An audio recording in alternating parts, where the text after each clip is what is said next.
Hello friends, इस video में हम लोग ये सीखने जा रहे हैं कि थ्रेड कैसे बनाएंगे। मैंने आपको बता दिया है कि अभी तक जो मेन फंक्शन रन कर रहा था या कोई भी काम अभी तक जो प्रोग्राम में चला रहे थे वो कोई थ्रेड ही एग्जीक्यूट कर रहा था। बिना थ्रेड के कोई भी एग्जीक्यूशन पॉसिबल नहीं है। जो भी एग्जीक्यूशन कराता है कोई ना कोई, वो कोई थ्रेड ही कराता है, राइट? तो जब थ्रेड ही कराता है तो कौन सा थ्रेड? तो मेन थ्रेड। तो मेन थ्रेड ही सारा काम करता है। तो मेन थ्रेड कौन बनाता है? JVM ये बनाता है। तो एक थ्रेड तो JVM बना देता है। और लास्ट वाले वीडियो में हमने आपको बता भी दिया था कि कोई थ्रेड को कैसे चेक करें कि वो वर्किंग में है भी कि नहीं। तो एक मेथड होता है, कौन सा? Current thread.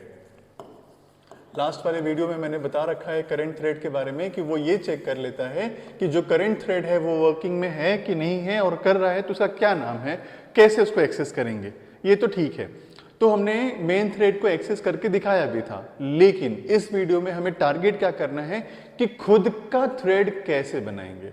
अगर हमें अपना कोई थ्रेड बनाना हो तो कैसे बनाएंगे, क्या स्टेप्स फॉलो करेंगे कोई अपना थ्रेड। तो ऐसे स्टेप्स बहुत सारे हैं, बहुत सारे टेक्निक हैं थ्रेड बनाने के, लेकिन मैं सिंपल फॉर्म में कॉन्सेप्ट बताने के लिए मैंने ये प्रोग्राम बताया है। कॉन्सेप्ट ज़्यादा तक समझ पाओ आप, इसलिए मैंने ये एग्जाम्पल लिया है। तो थ्रेड कैसे बनाएंगे? न्यू थ्रेड, कोई नया थ्रेड कैसे बनाएंगे? तो एक अच्छा टेक्निक है, सबसे पहले कि आप एक क्लास बनाओ, राइट? मैंने एक क्लास बनाया भी है इनफैक्ट। कौन सा? One thread. ये मैंने एक नया क्लास बनाया। पहला स्टेप मैंने फॉलो कर दिया। दूसरा, रनेबल नाम के इंटरफेस को इंप्लीमेंट्स करो। रनेबल नाम का एक इंटरफेस है, उसे क्या करना है? इंप्लीमेंट्स करना है। मैंने किया, सेकेंड स्टेप फॉलो किया है। देखिए मैंने इंप्लीमेंट्स कराया है रनेबल नाम के इंटरफेस को, राइट? ठीक है। थर्ड काम क्या करेंगे? इंटरफेस के अंदर क्या होता है? मेथड्स होते हैं। क्या होता है? मेथड्स होते हैं, एब्स्ट्रैक्ट मेथड होते हैं। तो कौन सा एब्स्ट्रैक्ट मेथड है? रन। तो ये जो रन मेथड है उसको डिफाइन करेंगे। रन मेथड एक ही मेथड है इस इंटरफेस के अंदर में, रनेबल इंटरफेस के अंदर एक ही मेथड है और वो है रन। तो उसको हम लोग क्या करेंगे? डिफाइन करेंगे। देखिए हमने यहाँ पे करली ब्रेसेस से लेके इस करली ब्रेसेस तक, यहां से यहां तक मैंने डिफाइन करा है। क्या डिफाइन करा है? रन मेथड डिफाइन किया है। अब रन मेथड क्यों डिफाइन करते हैं? देखिए हमने क्या सोचा है, ये प्रोग्राम किस चीज का है? एक नया थ्रेड बनाने का। तो वो थ्रेड करेगा क्या? जो नया थ्रेड हम बना रहे हैं वो क्या करेगा? उसकी वर्किंग कहाँ लिखेंगे? तो ये वर्किंग रन मेथड के अंदर लिखेंगे। ये क्या है? जो नया थ्रेड है ना, न्यू थ्रेड जो है, उसकी वर्किंग को डिफाइन करने के लिए है। किसको डिफाइन करने के लिए है? उसकी वर्किंग को डिफाइन करने के लिए है। नया थ्रेड जो भी बनाते हैं उसकी वर्किंग यहाँ लिखते हैं रन मेथड के अंदर। तो क्या काम कर रहा है ये? पहले i equals to 1 print, i equals to 1 होगा, 1 5 से लेस है, कंडीशन ट्रू होगा। और सबसे पहले प्रिंट करेगा अपना नाम। अपना नाम क्या है? थ्रेड का नाम हमने रखा है जो आर्गुमेंट से पास करेंगे। तो मैं बता दे रहा हूँ, ऐसे आगे प्रोग्राम में बताऊंगा। अभी मैं यहाँ पे ONE1 पास कर रहा हूँ, तो ONE1 ही नया थ्रेड का नाम होने जा रहा है। तो वो ONE1 प्रिंट करेगा और फिर i की वैल्यू प्रिंट करेगी, दैट इज 1। फिर 2 सेकेंड के लिए ये जो थ्रेड है, जो नया थ्रेड हमने बनाया है वन थ्रेड, वो स्लीप मोड में चला जाएगा। कितने सेकेंड के लिए? 2 सेकेंड के लिए। और जब 2 सेकेंड खत्म होगा तब फिर जब जगेगा तो क्या प्रिंट करेगा? ONE1, फिर i की वैल्यू क्या हो चुकी होगी तब तक? 2। फिर 2 सेकेंड तक स्लीप मोड में जाएगा, फिर क्या प्रिंट करेगा? ON=3। फिर 2 सेकेंड के लिए स्लीप मोड में जाएगा, फिर ONE4। फिर स्लीप मोड में जाएगा 2 सेकेंड के लिए, फिर ONE5। तो ये बस इतना ही काम है। किसका काम है? जो हम नया थ्रेड बना रहे हैं उसका यही काम है एक्चुअली, बस और कोई काम नहीं है, राइट? और चौथा क्या काम करेंगे? थ्रेड क्लास का ऑब्जेक्ट क्रिएट करेंगे। थ्रेड क्लास का क्या क्रिएट करेंगे? ऑब्जेक्ट क्रिएट करेंगे और उसको स्टार्ट मेथड से कॉल करा देंगे। देखिए हमने यहाँ पे चौथा काम क्या किया है? एक थ्रेड का ऑब्जेक्ट बनाया। ये बहुत इंपॉर्टेंट है, दिस पास करना। ये दिस पास करेंगे और वो जो नाम है वो थ्रेड का नाम रख दिया, ये s, जो ONE1 वहाँ से आएगा वो नाम इसका हो जाएगा। राइट, और उसको स्टार्ट कर देंगे। तो ये काम इतना करना है हमें, ये 4 काम करना है कोई नया थ्रेड बनाने को, ठीक है। अब देखते हैं कि मेन फंक्शन जो है ना वो क्या कर रहा है, मेन थ्रेड क्या करवा रहा है। ये तो नया थ्रेड जो बनाया है वो क्या कर रहा है, वो चीज़ है। लेकिन मेन थ्रेड क्या करेगा वो भी देखते हैं, क्योंकि हम लोग इस प्रोग्राम में 2 थ्रेड का वर्किंग डिफाइन करेंगे, ठीक है। तो ये 1 थ्रेड का वर्किंग है। अब जो दूसरा वाला थ्रेड है उसकी वर्किंग समझिए पहले ध्यान से। ये जो प्रोग्राम है ये एक नया क्लास है। कौन सा क्लास? Main class. इसके अंदर क्या है? Main method. मेन मेथड अगर है तो इसके लिए भी एक मेन नाम का थ्रेड बनेगा, और ये हमने नहीं बनाया है, ये कौन बनाएगा? जेवीएम बनाएगा, राइट, ठीक है। तो सबसे पहले जब मेन थ्रेड वर्किंग में आएगा ना, जैसे ही सीपीयू के पास मेन थ्रेड वर्क करने के लिए आएगा, वो सबसे पहले क्या बनाएगा? वो जो एक नया थ्रेड बनाया है उसका ऑब्जेक्ट बनाएगा। तो जैसे हमने बनाया ना नया थ्रेड, तो उसका ऑब्जेक्ट बन जाएगा एक, ठीक है। फॉर एग्जाम्पल मान लीजिए OBJ हमने रेफरेंस वेरिएबल बनाया है यहाँ पे, और एक नया थ्रेड बनाया है, और उसके अंदर 2 चीज़ें बनेंगी, एक तो T और एक नेम। नेम में स्टोर क्या करवा देंगे? ONE1, और T में क्या बनाएंगे? एक नया थ्रेड। ये होगा नया थ्रेड, थ्रेड का नाम ONE1 हो जाएगा, राइट। तो ऐसा काम हम लोग करने जा रहे हैं इस वाले ऑब्जेक्ट के थ्रू। अब मेन थ्रेड अपना काम क्या करेगा?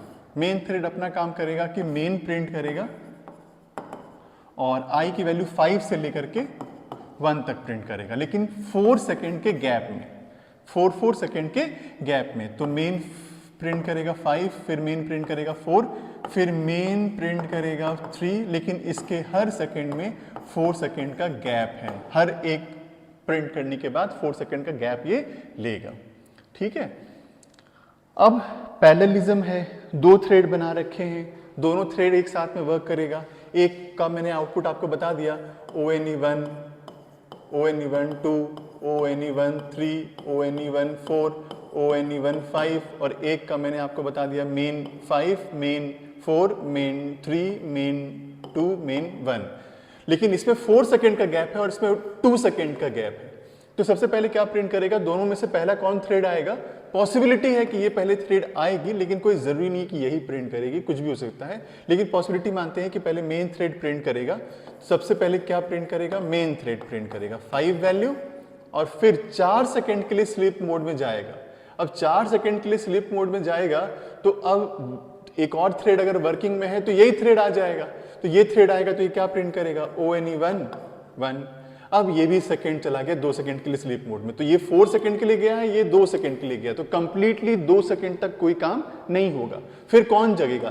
तो ये 2 सेकंड के लिए गया है, जो 4 सेकंड के लिए गया है, तो पहले तो यही जगेगा, तो ONE1 2, ठीक है। अब जब 4 सेकंड खत्म होगा तो ये भी आ सकता है और ये भी आ सकता है। पहले कौन आएगा ये कहना बड़ा मुश्किल है, लेकिन कोई भी आएगा तो प्रिंट आइडल केस में मैं मानता हूं कि मेन इक्वल्स टू 4 प्रिंट करेगा, और फिर 2 सेकंड के गैप में ONE1 3, ONE1 4, और इस तरह से वो प्रोसीड करता रहेगा। मैं अभी रन कराऊंगा तो आप देखोगे अभी ध्यान से, लेकिन प्रोग्राम में एक रफ मैंने बता दिया है आपको कि ये काम ये करने वाला है। 2 थ्रेड एक साथ चलेगा, है ना, 2 थ्रेड एक साथ चल रहा है यहाँ पर, राइट।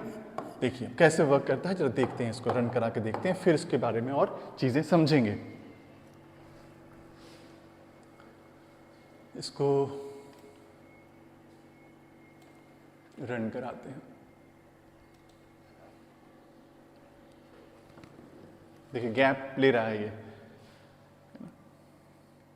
2 सेकेंड का, 4 सेकेंड, देख रहे हो, स्टिल वर्किंग 4 सेकेंड, अब खत्म हो जाएगा ये, राइट। देखिए मैं इसको समझा देता हूं। सबसे पहले कौन आया होगा? मेन थ्रेड आया होगा। मेन थ्रेड आया तो 5 प्रिंट कर दिया।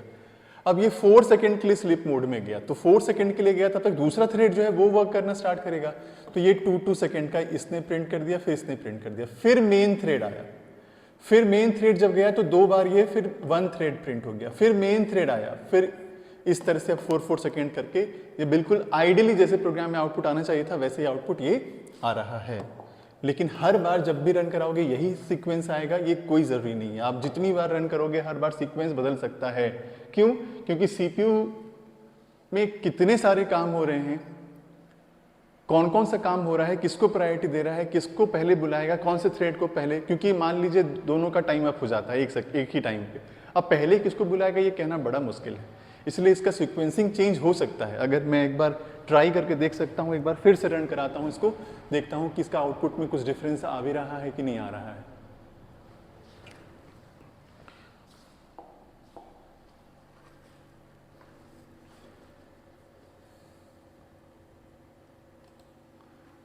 अब देखो 5 2 मेन सेम आ रहा है, अभी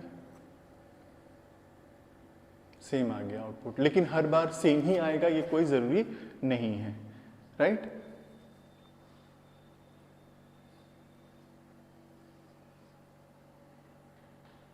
ठीक है, तो ओवरव्यू मैंने दिया है इस प्रोग्राम का, और अगर डिफिकल्टी है तो आप मुझे प्लीज़ बताएं कमेंट सेक्शन में, मैं एक और वीडियो बना करके उसको समझाने की कोशिश करूंगा।